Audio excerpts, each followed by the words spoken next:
contra el racismo. Entonces, señores, vamos inmediatamente con el tema de la solicitud. La nueva solicitud, esta es la quinta solicitud de extensión de un estado de emergencia. Hay que recordar que tal vez nada más solamente debieron haberse producido una o dos solicitudes de extensión del estado de emergencia, a lo máximo 3, pero cada una de las extensiones que ha solicitado el gobierno han sido recortadas y entonces después se ha producido la necesidad de solicitar una ampliación. En esta etapa hay una cosa prácticamente natural.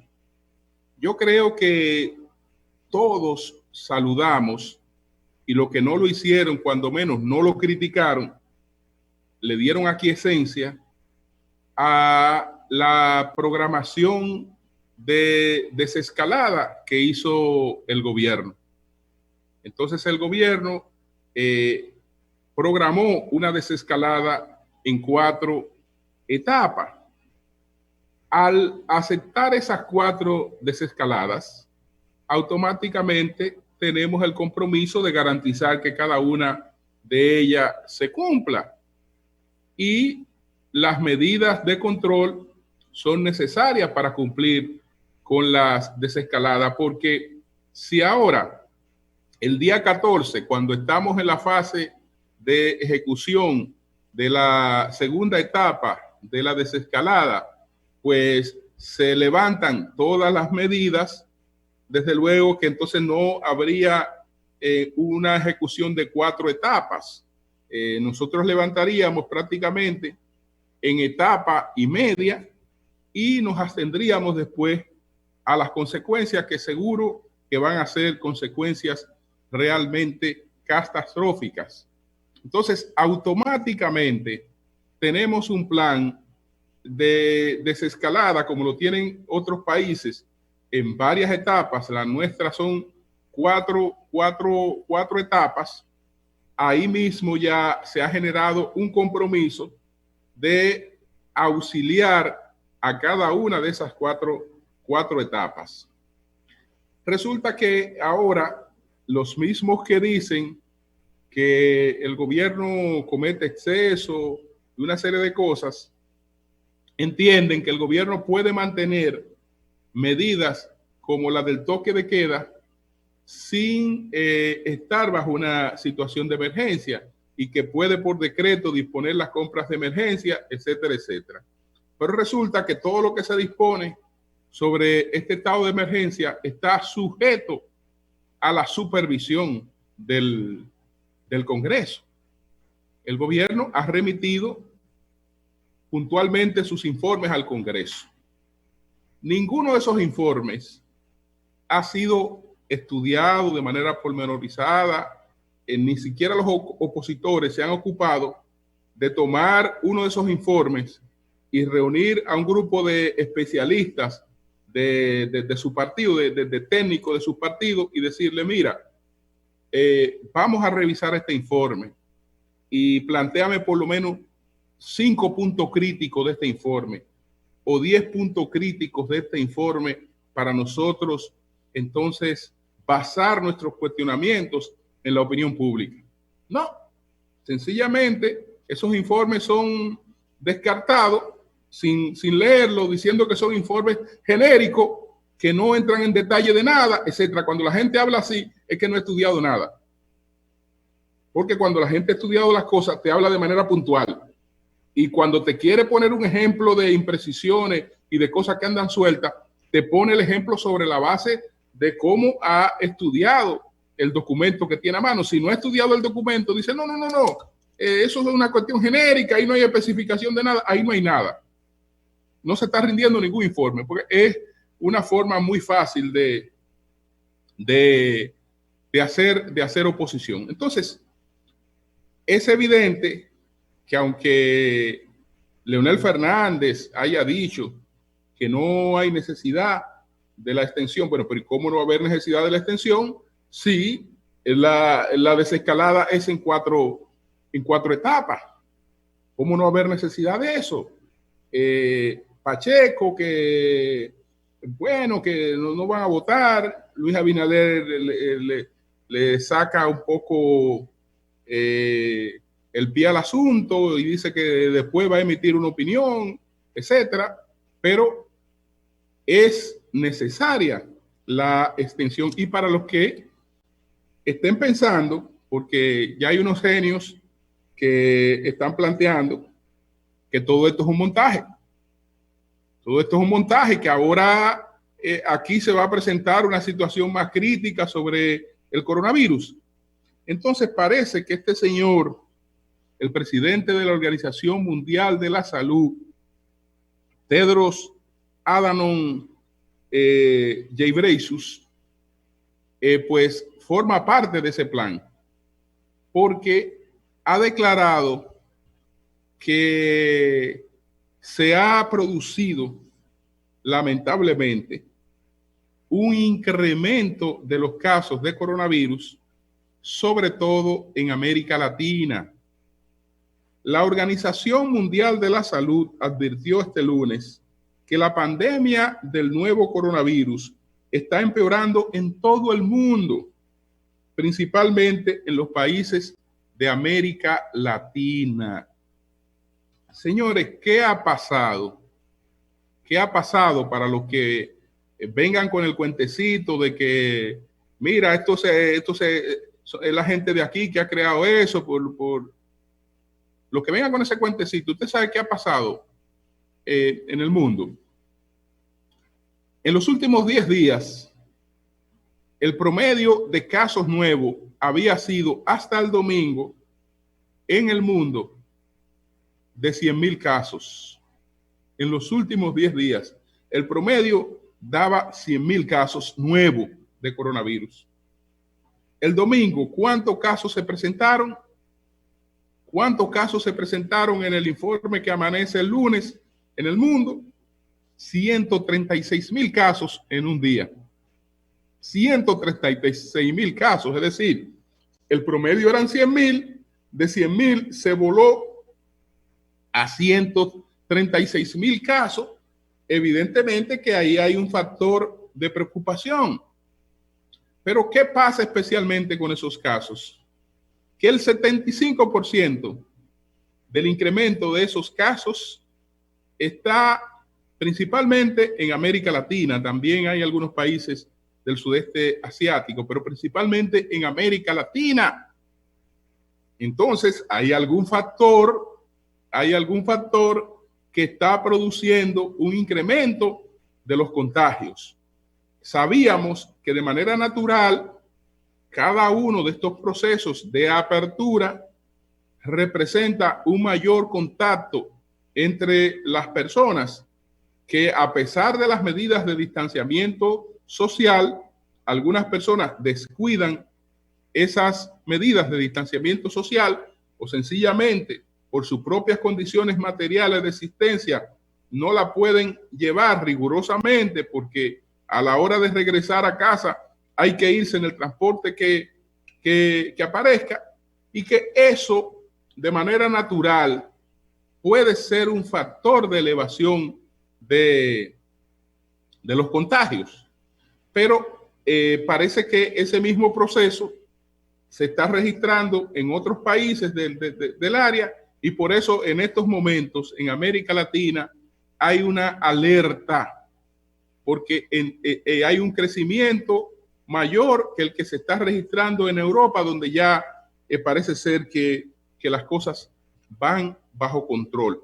Me voy a limitar a leer solamente el segundo párrafo de la comunicación que ha remitido el presidente Danilo Medina al Congreso, hablando de la necesidad de la extensión. Dice lo siguiente: como es de su conocimiento, nos encontramos en la ejecución de la fase 2 del plan de desescalada de las medidas de restricción económica que fueron establecidas como parte de la lucha contra la pandemia de COVID-19. Si bien concluimos exitosamente la primera fase, tenemos el enorme desafío de ejecutar la actual y las siguientes fases de dicho plan de manera tal que se evite un descontrol de los casos de contagio que eventualmente desborde la capacidad de respuesta hospitalaria. Aunque la apertura de las actividades económicas se ha llevado a cabo de manera gradual y calibrada, es inevitable que se produzca, como en efecto ha ocurrido, un aumento significativo en el flujo de personas en las calles, los centros productivos y los establecimientos comerciales, formales e informales, durante las horas del día. Eso representa un gran riesgo para la población que debe mitigarse manteniendo otras medidas de distanciamiento social, especialmente las restricciones a la circulación de personas y a las actividades de todo tipo durante el horario nocturno. Yo creo que de por sí ahí está clara que esto no es un capricho, que es una necesidad. Ya veremos cómo evolucionan las cosas en el Congreso ante esta nueva petición. Entonces dije que me iba a referir, entre otras cosas, a un plan para boicotear el abastecimiento de los programas escolares. Ahí no abundaré mucho, pero voy a dar la información siguiente. Hay personas que están realizando encuentros, llamadas a suplidores del programa de alimentos escolares. Estos suplidores, sobre todo, son los que están relacionados con la industria de la harina, que tiene una organización que se llama la UMPI y tiene una cooperativa incluso muy importante. Entonces, ellos tienen una participación realmente significativa en el suministro de los alimentos escolares, porque eso se ha diseñado básicamente para favorecer a esas MIPYMES. Se ha diseñado todo ese programa y eso hasta ahora ha operado muy bien, salvo las circunstancias que se presentan de vez en cuando, con las que nosotros siempre hemos colaborado cuando sabemos que esos suplidores tienen atrasos que le imposibilitan su capitalización, etcétera, pero eso casi siempre obedece a cuestiones burocráticas, porque por lo general nunca ha sido por falta de recursos. Y eso más o menos se resuelve y ellos han prosperado realmente con ese sistema. Pero cuando se presentó la situación con el confinamiento, se diseñó pues un plan para que los niños que recibían las 3 meriendas en las escuelas, sus familias continúen recibiendo esas meriendas del programa de alimentación escolar. Y eso hasta ahora ha funcionado muy bien, sin aglomeraciones y como debe funcionar, y a la gente le están llegando esos alimentos sin ninguna queja. Le están llegando esos alimentos a las madres que tienen sus hijos en las escuelas. Entonces, hay un plan para boicotear eso, para que ese programa realmente empiece a fallar. Y entonces hay una disposición detrás desde luego de la que está el Partido Revolucionario Moderno, el PRM, de hablar con suplidores de estos alimentos escolares para decirle que no se arriesguen a perder su dinero, porque en caso de que el PRM gane, no le va a reconocer esas deudas y que ellos deben, por el momento, hasta que pasen las elecciones, parar el suministro de estos alimentos. Entonces, voy a citar dos nombres porque yo no voy a hacer una denuncia como esta en el aire, y esas personas, desde luego que tienen la oportunidad de hacer en el sol de la mañana las precisiones que ellos estimen convenientes, porque me han citado y yo he hablado incluso con suplidores que han recibido esas visitas o esas llamadas de esas personas, y hay otras personas, pero me han mencionado dos nombres. Me han mencionado el nombre de Omar de León. Omar de León es un dirigente del PRM que fue director del INAVIE en el gobierno de Hipólito Mejía y está vinculado a este sector. No sé si presidió la UMPI, no sé, pero está vinculado a este sector. Esta es una de las personas que estaría haciendo estas llamadas a suplidores para boicotear el programa de alimentos escolares. Entonces me mencionaron ese nombre del señor Omar de León y también el nombre del señor Jesús Valdés. Creo que fue presidente de UMPI, el señor Valdés. Entonces, de lo que le están planteando es, miren, no sigan supliendo, párense por ahora para que ustedes no pierdan su cuarto. Párense por ahora. En verdad lo que quieren es que las familias que están recibiendo estos alimentos no los reciban, para que esas familias entonces sientan incomodidades, y boicoteando eso creen que en términos electorales le pueden hacer daño al gobierno, cuando el daño terrible sería a esas familias que van a dejar de recibir esos alimentos. Pero el daño más terrible sería a los propios suplidores, que han sido ampliamente favorecidos por este programa, y que el criterio que se ha tomado en este programa, esos suplidores deberían protegerlo más que nadie. ¿Por qué? Porque el señor Danilo Medina Sánchez ha querido que ese sea un motor de las MIPYMES, y se han tomado todas las medidas ahí para que sean las MIPYMES las que se favorezcan con eso. Si se entra en un plan de boicot, ¿qué va a pasar? Eso se resuelve rápido. Aquí no hay problema de suministro de lo que ellos están suministrando.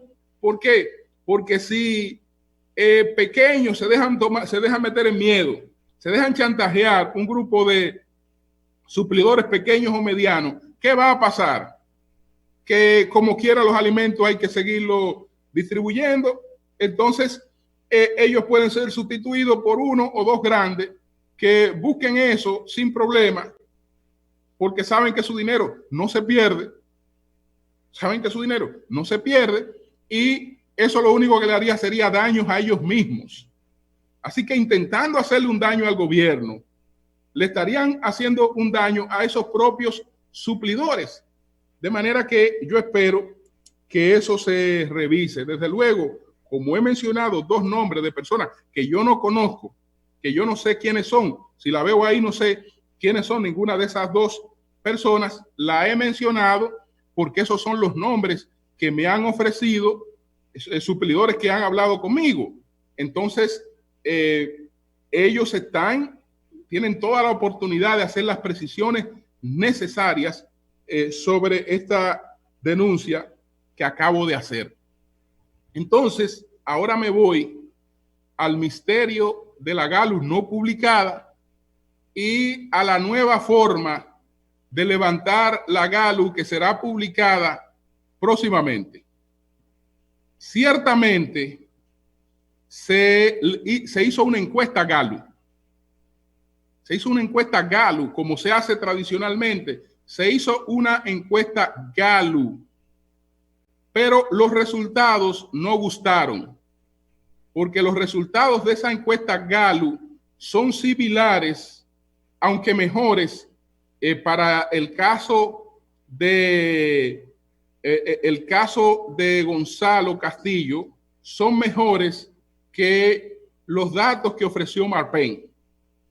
Son similares a los de una encuesta a la que me referí por Twitter el pasado fin de semana.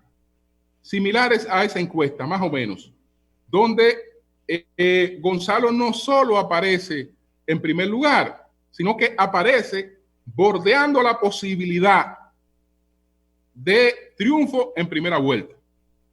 Y desde luego, Leonel Fernández, que me imagino que este fue lo que más motivó a que no se publicara la encuesta, aparece sumamente disminuido. Y sabemos que ahí hay compromisos con Leonel Fernández que han hecho que se produzcan situaciones que antes no se habían producido. Entonces, no se publica, deciden no publicar esa Gallup, y ahora mismo se está levantando, se está haciendo el trabajo de campo para otra Gallup. Ahora, ¿qué de particularidad tiene el trabajo de campo que se está haciendo? Que están en estos momentos midiendo, para una misma encuesta, están midiendo 3 equipos a la vez, con variaciones en el cuestionario, porque quieren saber ahora si los resultados que dio la Gallup, que no se publicó, obedecen a el orden en el que estaban planteadas las preguntas. Pero no solo se varía el orden en el que está planteada la pregunta, sino que se hacen también variaciones en la forma de hacer la pregunta. Entonces, están levantando, como si para una misma encuesta, están levantando 3 encuestas distintas, con 3 equipos distintos, porque son con cambios en el orden de las preguntas y en la formulación de las preguntas. Me imagino que están haciendo esos 3 trabajos al mismo tiempo para una misma encuesta, para tomar el que más complaciente les resulte de esos trabajos, o harán al final una ponderación de los hallazgos de los 3 equipos. Pero por primera vez, para hacer esa encuesta, se está trabajando, y esta es la revelación que estoy haciendo, con 3 equipos que están en estos momentos haciendo el levantamiento a la vez para su publicación. Para su publicación. Entonces ya veremos qué pasa si, escondiendo un poco a Gonzalo, la gente entonces no lo coloca en primer lugar, o si, preguntando de manera distinta el tema de la preferencia, la gente no lo coloca en primer lugar. Y a ver si ahí mejora la situación de el aspirante que está bajo la protección del grupo que hace ese levantamiento. Vamos a ver qué pasa en esa situación con la encuesta Gallup. Margarita Cedeño, pues entonces ya ayer tomó la licencia que le estaban reclamando, una pausa para poder dedicarse a tiempo completo a las actividades de campaña. Eso era natural, y lejos de perjudicarla a ella o de perjudicar al PLD, pues al PLD lo que más le conviene es justamente que Margarita Cedeño de Fernández esté incorporada a la campaña electoral, de manera que si entendían que ella tenía ventaja permaneciendo en sus funciones sin hacer campaña, vamos a ver qué pasa ahora cuando ella ha solicitado una licencia de sus funciones y se dedica plenamente a la campaña electoral. Desde luego que, conociendo de su popularidad, hay una ventaja, hay una favorabilidad. Finalmente, yo quiero llamar la atención sobre cosas que se están registrando en estos momentos por el tema del racismo, que parecen no tener importancia, pero empiezan a golpear el tema de la libertad de expresión de una manera muy preocupante. porque hay símbolos mundiales de ella. Y desde luego que el periódico The New York Times, como el impreso más importante del mundo, no necesariamente tiene que ser el que tenga mayor circulación o mayor lectoría, es el más importante del mundo, The New York Times, pues también es un ejemplo de lo que puede pasar o no pasar con la libertad de expresión. Entonces hay un hecho que me llama mucho la atención.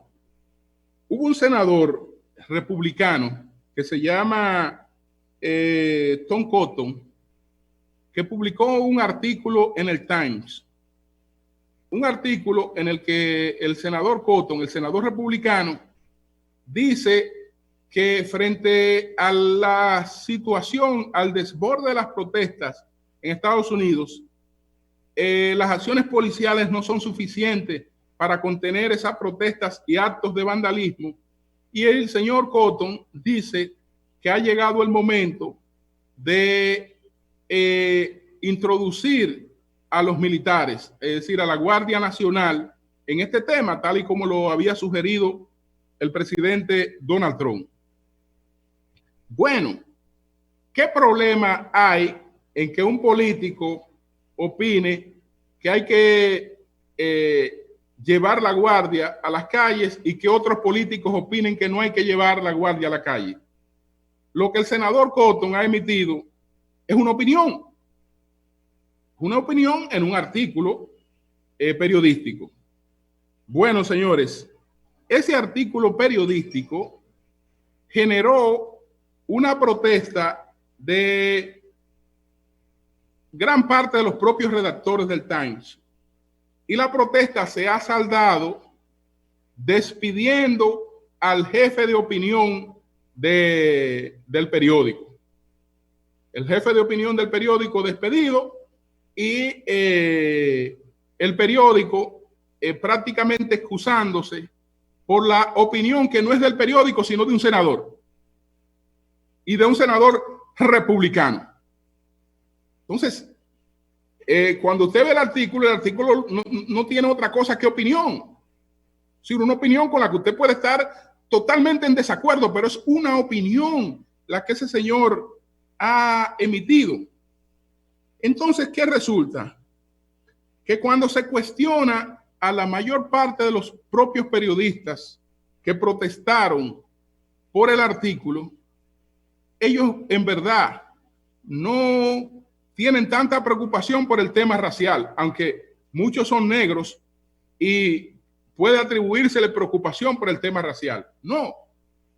Ellos plantean con sinceridad que están opuestos a eso y que no debió publicarse el artículo porque el artículo era peligroso. Es decir, que lo que lo lleva a censurar la libertad de expresión en ese caso es el miedo a las consecuencias de lo que pueda desatar un artículo como ese.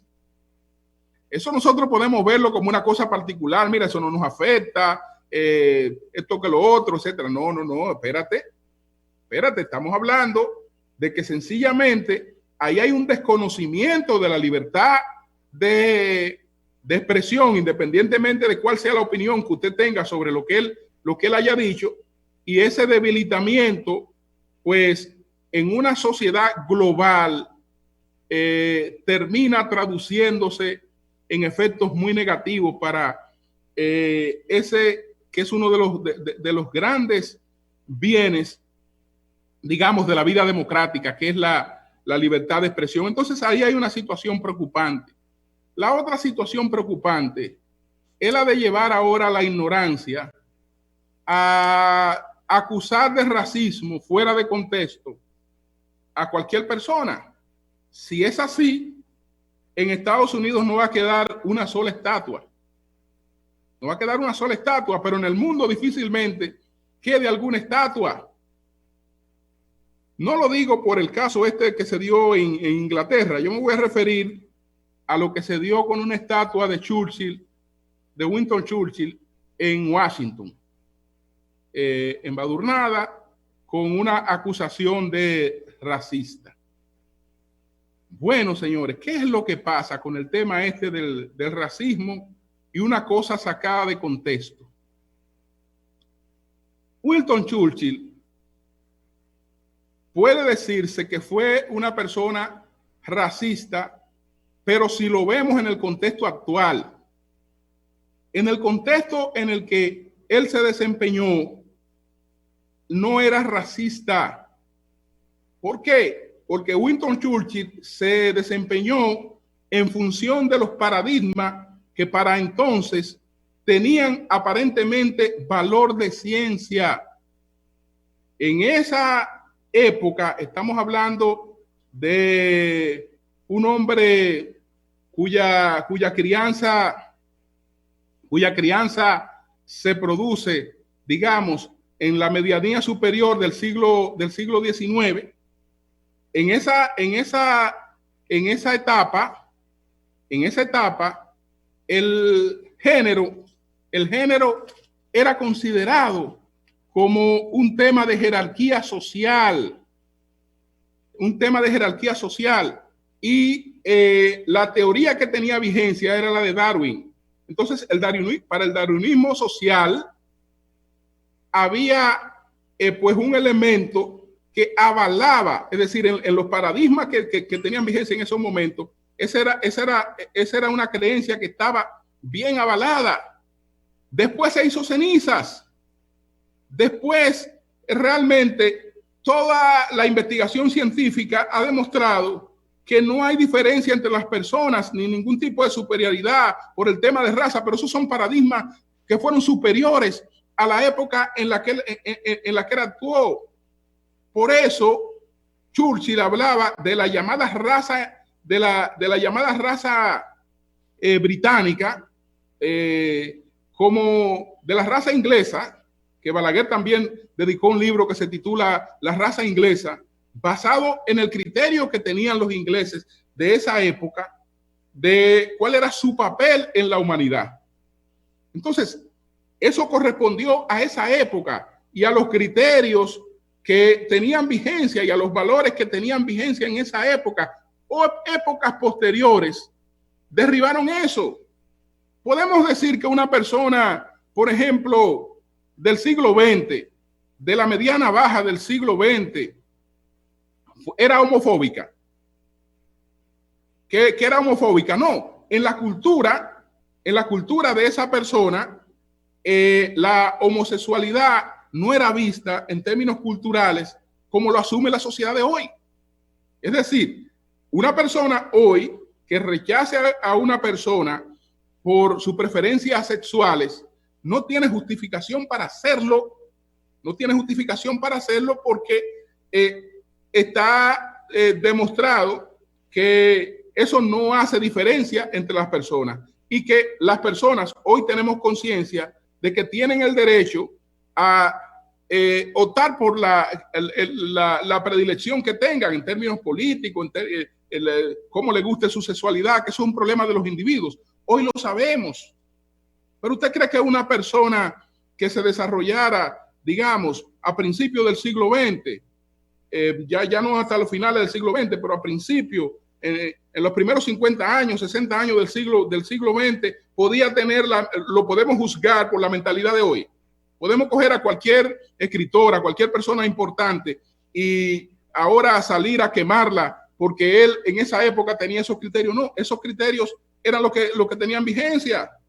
Porque entonces vamos a salir a quemar al que propuso el voto universal varonil, y el voto universal varonil era un paso de avance, fue un paso de ampliación de la democracia en su momento. Después, solo el voto, digamos, universal varonil era un atraso, porque era excluyente. Y entonces se dan los otros avances. Pero en cada una de esas cosas hay avances. Hay avances. Entonces, estos temas, señores, no pueden verse aislados de la época en la que vivió la persona y de los paradigmas que en esa época realmente eran los que tenían aparentemente valor de ciencia. Cambio y fuera.